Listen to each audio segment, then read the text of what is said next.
greatest trick that the enemy, the devil, has ever played on any of us is making us believe that it is some entity in some faraway place just being evil and plotting against us, and not that the devil is white supremacy.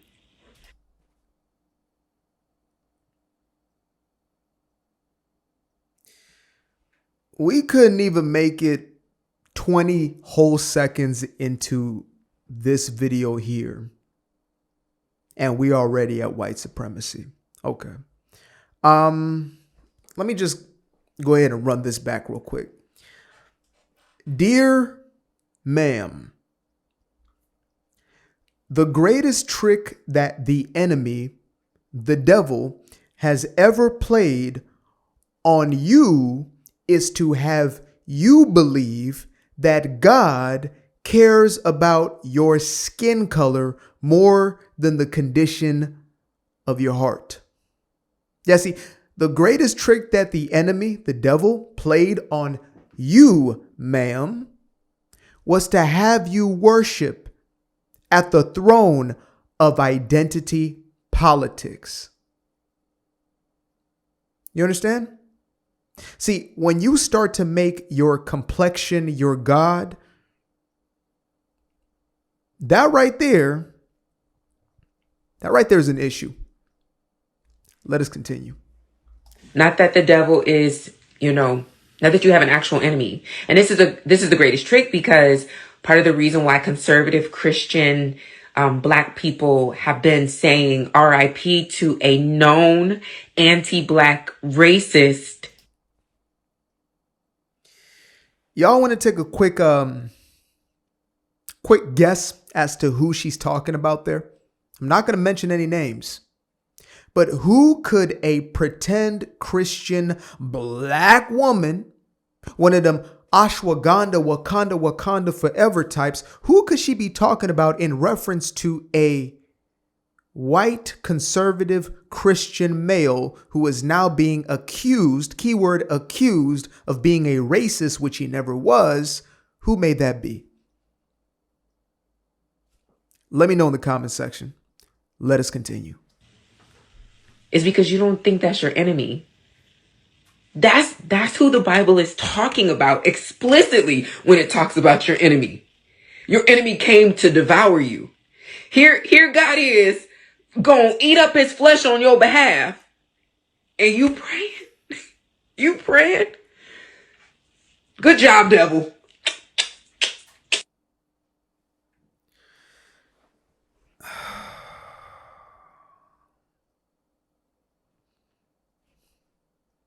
Yeah, I got time today.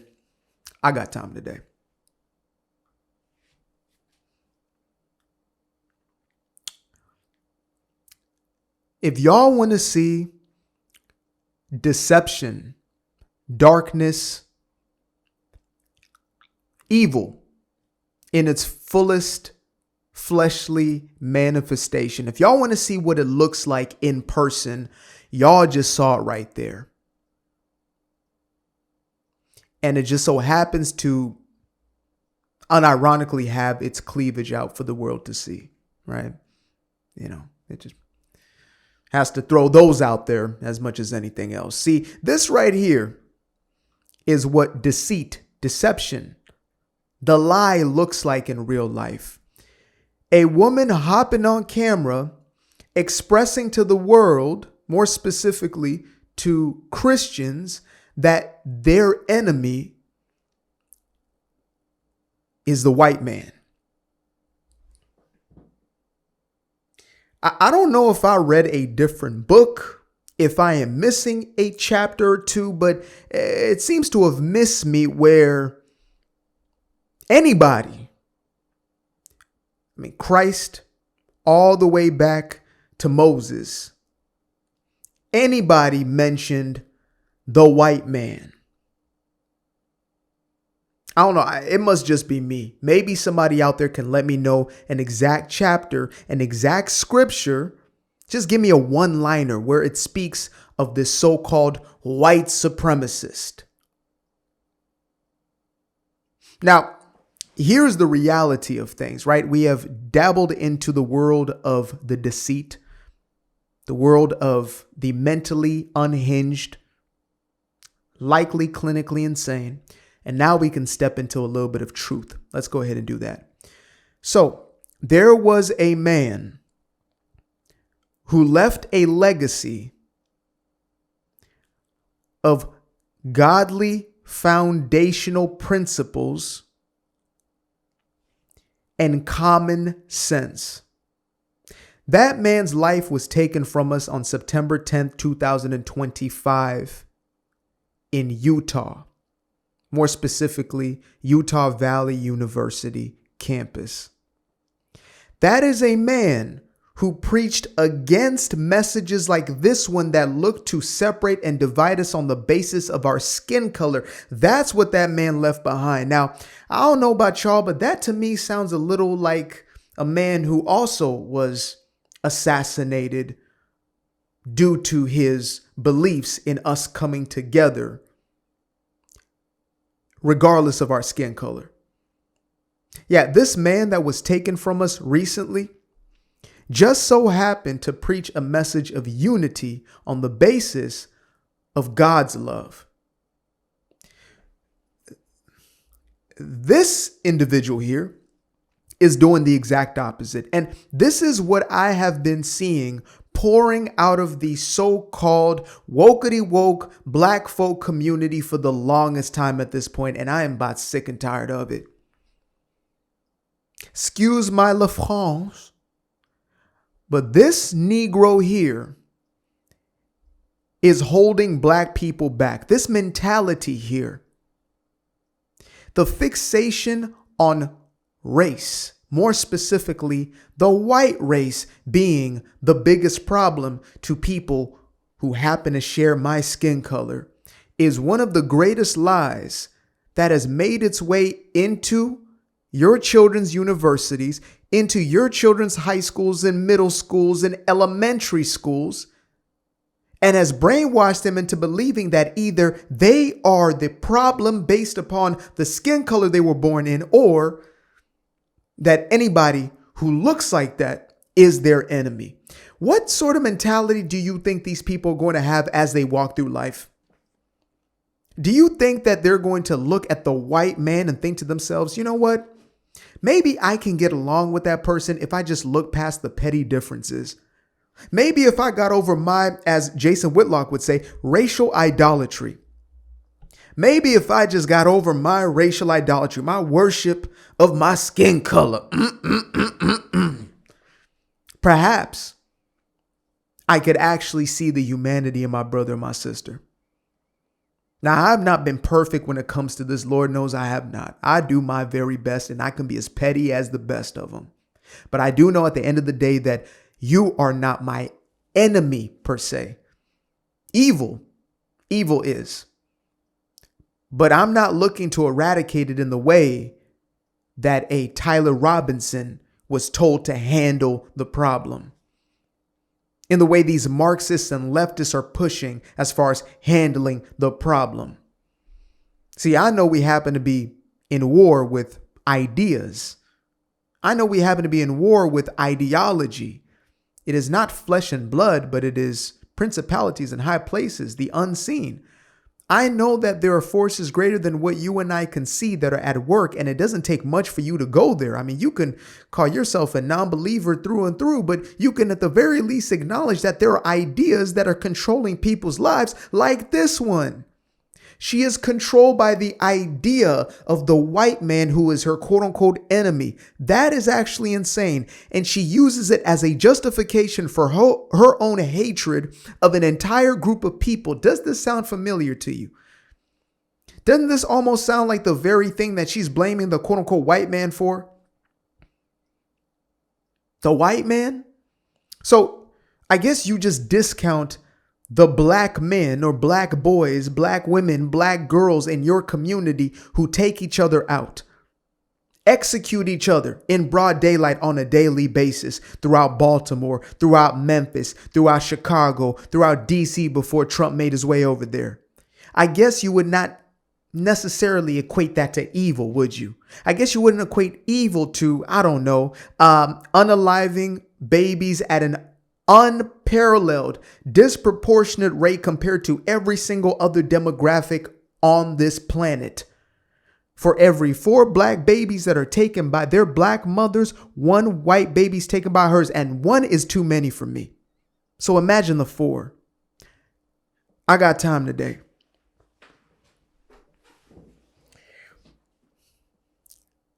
Out of wedlock births, no daddy in the house, 70 to 75%. This is what has been allowed for. Promiscuity, one of the highest rates of STs and the Ds.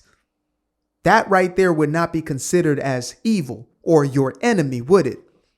Because it shares your skin color, you refuse to see the reality about it. See, I get you. I know your game. You hop on screen on a Sunday, right after church, after professing your faith. Then you put on a damn thirst trap. That's what you do, huh? From Sunday afternoon until Saturday night that next week or next weekend. You're out there twerking, drinking, cussing, gossiping. All of this is not counted in for evil, right? Because it's a black woman. It's a black man. I can't be racist. Racism is a power construct. Okay. So you get to get away with your bigotry, your hatred, your disdain of somebody because of their own skin color. I got time today. I do. I have to. It is almost, what time is it right now? It is past 7:30 p.m. And I spent the afternoon with my beautiful bride to be. And I said, you know what, babe? I got to go record tonight. I got to go do it. I got to go do my thing right now. And she said, you know what? Go do what you got to do, as always. She brought me over here. And I said, I got time today. I've got time. Because y'all have been allowed to ramble off at the mouth, lying, just like your father, the father of lies, who has nothing but deception and deceit in him. Y'all have been able to lie and to get away with it because of black privilege. Not today. Not now. We are calling y'all out for exactly what y'all are. Liars, deceitful. And I don't care whether you are deceived, therefore you are deceiving, you're doing it intentionally or unknowingly. Still the same outcome. You are spreading the sort of heinous lies that create greater division. And somebody might watch this and say, well, you making it bad for black people. Well, see, you as a black man, you a sellout. And I say, yes, I sold out. I sold out of my slave papers. I sold out of a degenerate mentality and culture. I sold out of excuse making.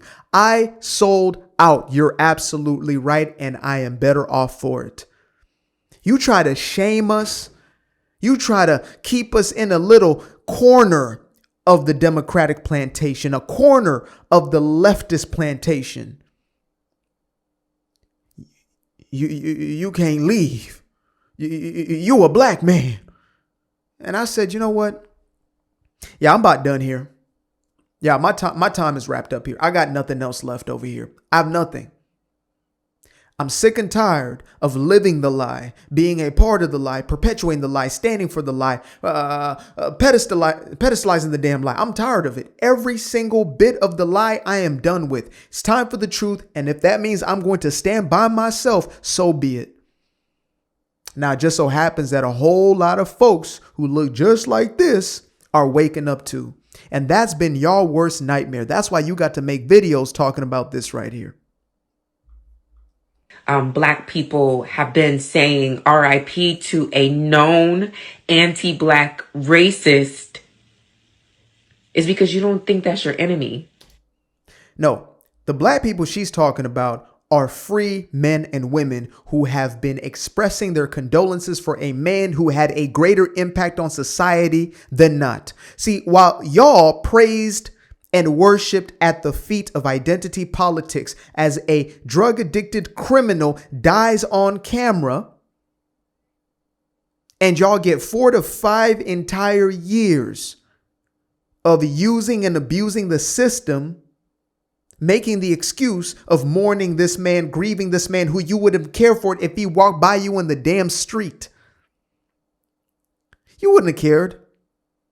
But my people, they would not have gave a single damn if George Floyd had walked up on them asking for some spare change, asking for a loose cigarette. Do you think they would have cared?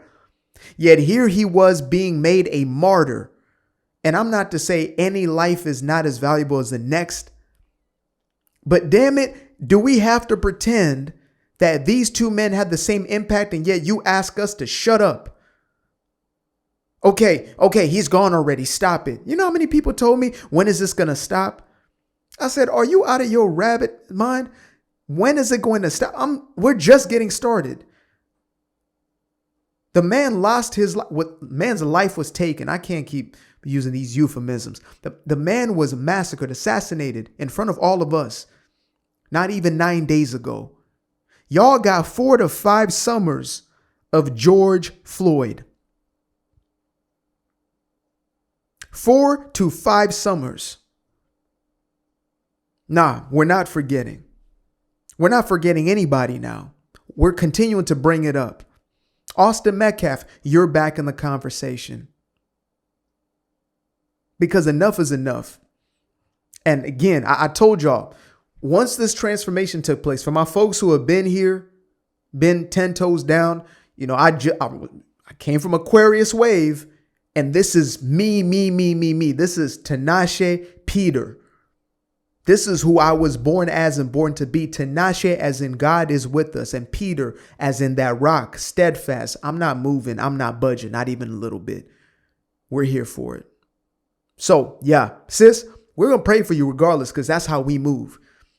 In spite of your mentality and your antagonism and your hatred for somebody based upon their skin color, we're going to pray for you regardless.